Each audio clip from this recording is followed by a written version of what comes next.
ஸ்ரீபெரும்புதூர் சுற்றுவட்டார பகுதிகளில் தமிழக அரசால் தடை செய்யப்பட்ட குட்கா உள்ளிட்ட போதைப் பொருட்களை வீட்டின் கட்டில் மற்றும் பீரோ அடியில் பதுக்கி வைத்து விற்பனை செய்த கடையின் உரிமையாளர் கைது செய்யப்பட்டதால் பெரும் பரபரப்பு.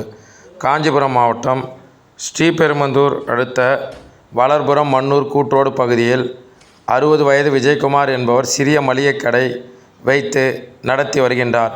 இவருடைய கடையில் தமிழக அரசால் தடை செய்யப்பட்ட குட்கா உள்ளிட்ட போதைப் பொருட்கள் விற்பனை செய்யப்படுவதாக போதைப்பொருள் தடுப்பு பிரிவுக்கு ரகசிய தகவல் கிடைத்ததை அடுத்து காஞ்சிபுரம் மாவட்ட போதை தடுப்பு பிரிவு காவல்துறையினர் மன்னூர் பகுதிக்கு விரைந்து சென்று கடையை சோதனை செய்து பார்த்தபோது ஒரு சில பாக்கெட்டுகள் மட்டுமே இருந்திருக்கின்றது. இதனால் அவருடைய வீட்டில் சென்று ஒவ்வொரு இடமாக தேடி பார்த்தபோது அரசால் தடை செய்யப்பட்ட போதைப் பொருட்களை பெட்ரூமில் கட்டிலுக்கு அடியிலும் பீரோவுக்கு அடியிலும் பதுக்கி வைத்து விற்பனை செய்வது கண்டறியப்பட்டது.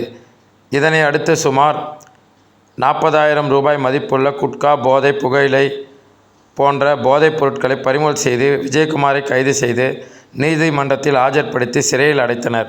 ஸ்ரீபெரும்புதூர் மற்றும் சுற்றுவட்டார பகுதிகளில் வட மாநிலத்தவர்கள் அதிகம் வசித்து வருவதால் தமிழக அரசால் தடை செய்யப்பட்ட குட்கா உள்ளிட்ட போதை வஸ்துக்களை பெரும்பாலான மளிகை கடைகளிலும் ஏராளமான டீ கடைகளிலும் பெட்டி கடைகளிலும் விற்பனை செய்து வருவது மிகவும் அதிகரித்து வருகின்றது.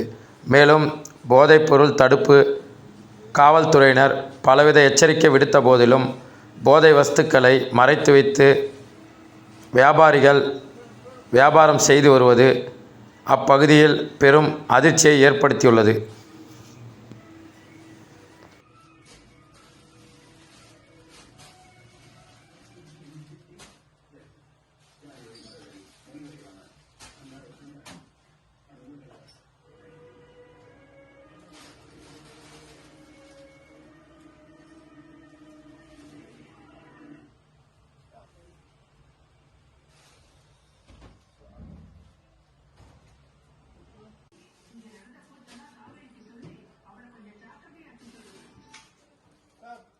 மண்ணூர் போயிருக்குது சார். ஒரு 100-150 பேக்கெட் மண்ணூரில் சார். ஒரு 100 பேக்கெட் இருக்குது சார்.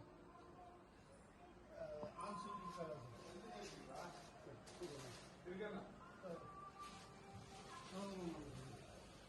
கொஞ்சம் வந்து சொல்கிறேன்.